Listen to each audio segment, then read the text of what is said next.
មុនពេលខ្ញុំមានកូនហ្នឹងមានថ្នាំណាខ្លះដែលខ្ញុំអាចប្រើប្រាស់បានកំឡុងពេលមានផ្ទៃពោះនិងថ្នាំណាខ្លះដែលខ្ញុំបានកំឡុងពេលមានផ្ទៃពោះ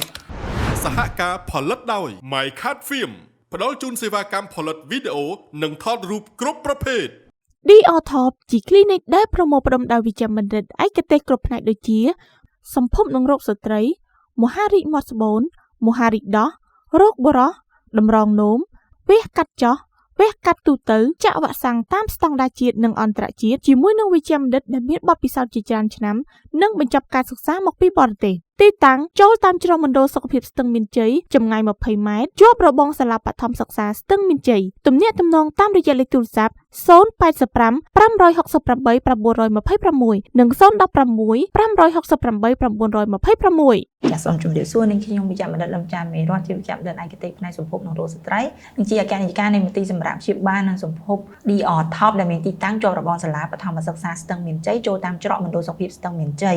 ពេលមានទម្ងន់អ្នកទាំងអស់គ្នាទៅជួបប្រឹក្សាយោបល់ជាមួយនឹងវិជ្ជបណ្ឌិតផ្នែកសម្ភពនិងរោគស្ត្រីដើម្បីឲ្យគាត់ដឹងពួកបងប្អូនខ្លះមួយចំនួនគាត់មានជំងឺប្រចាំកាយដូចជាអ្នកខ្លះមានជំងឺឈួតជ្រូកអ្នកខ្លះមានជំងឺបញ្ហាផ្លូវចិត្តអ្នកខ្លះមានជំងឺទឹកនោមផ្អែមអ្នកខ្លះមានជំងឺទឹកនោមប្រៃអ្នកខ្លះមានជំងឺកពេញពោះកអ្នកខ្លះមានជំងឺរលាកច្រមុះរលាកអីច្រើនមែនតើអញ្ចឹងយើងត្រូវជួបមួយគ្រូពេទ្យសិន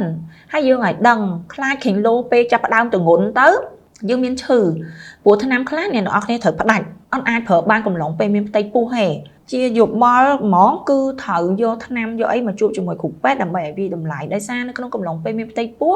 អ្នកទាំងអស់គ្នាឈឺយើងមានថ្នាំឲ្យតែថ្នាំមុននឹងឲ្យយើងត្រូវគិតថាឲ្យបានអត់ឲ្យទៅមានផលប៉ះពាល់ទៅដល់ការរីកលូតលាស់របស់ទារកអត់ឧទាហរណ៍ខ្ញុំលើកថ្នាំមួយចោះបើសិនជាអ្នកទាំងអស់គ្នាមានបញ្ហាទៅលើការរាកយើងឲ្យពពួកថ្នាំស្មិចតាសម្រាប់ស្ត្រីមានទម្ងន់អីអាចប្រើបានក៏ប៉ុន្តែអ្នកខ្លះរាកឲ្យក្តៅខ្លួនឬមួយក៏អីយើងមិនត្រូវប្រើថ្នាំសះបើសិនជាឲ្យទៅពពួក levofloxacin ពួក quinolone ឲ្យអត់បានទេសម្រាប់អ្នកមានទម្ងន់តែឲ្យទៅក្រិនកូននឹងអត់រីកលូតលាស់ហើយឬក៏ឲ្យចំពួក tetracycline វាធ្វើឲ្យធ្មេញខ្មៅអីចឹងទៅអ្នកទាំងអស់គ្នាត្រូវតែដឹងថាតើអ្នកនរគ្នាកំពុងប្រើប្រាស់ថ្នាំអីសួរគ្រូពេទ្យថាថ្នាំហ្នឹងខ្ញុំអាចប្រើបានអត់ហើយក្នុងកន្លងពេលដែលខ្ញុំមានទម្ងន់ហ្នឹងតើលក្ខខណ្ឌណាដែលខ្ញុំអាចប្រើប្រាស់ថ្នាំឲ្យខ្លួនឯងបានដូចជាគ្រុនក្តៅផ្ដាសាយអញ្ចឹងប៉ារ៉ាសេតាមុលអូនអាចញ៉ាំបានណាវីតាមីន C អូនអាចញ៉ាំបានអត់ប៉ះពាល់កូនយើងទេមានថ្នាំខ្លះយើងប្រើបានថ្នាំខ្លះអត់ទេមិនមែនចេះប្រើតាមតែចិត្តខ្លួនឯងទេវាអាចប៉ះពាល់ដល់កូនជាពិសេសដូចជាអ្នកខ្លះអាសាឲ្យគ្រុនក្តៅឲ្យអីញ៉ាំអាត់វីលរបស់អាមេរិកគឺ ibuprofen ណាហ្នឹងហាមប្រើហ្មងចាហាហ្នឹងពេញនិយមមែនតើនៅបងប្អូនដែលមានអ្នកដែលមានបងប្អូននៅស្រុកក្រៅឬមួយក៏មានអីហ្នឹងគឺពេញនិយមតែម្ដងក្នុងការប្រើតែពេលមានទម្ងន់គឺហាមប្រើព្រោះអាហ្នឹងធ្វើឲ្យបេះដូងកូនចំហសហការផលិតដោយ My Cat Film ផ្ដល់ជូនសេវាកម្មផលិតវីដេអូនិងថតរូបគ្រប់ប្រភេទ DOTOP ជា clinic ដែលប្រមូលផ្ដុំដោយវិជ្ជាបណ្ឌិតឯកទេសគ្រប់ផ្នែកដូចជាសម្ភពនិងរោគស្ត្រីមហារីកមាត់ស្បូនមហារីកដោះរោគបុរសតម្រងនោម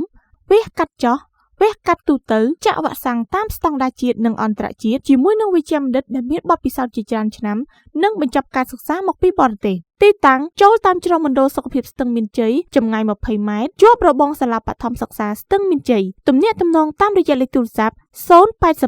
568 926និង016 568 926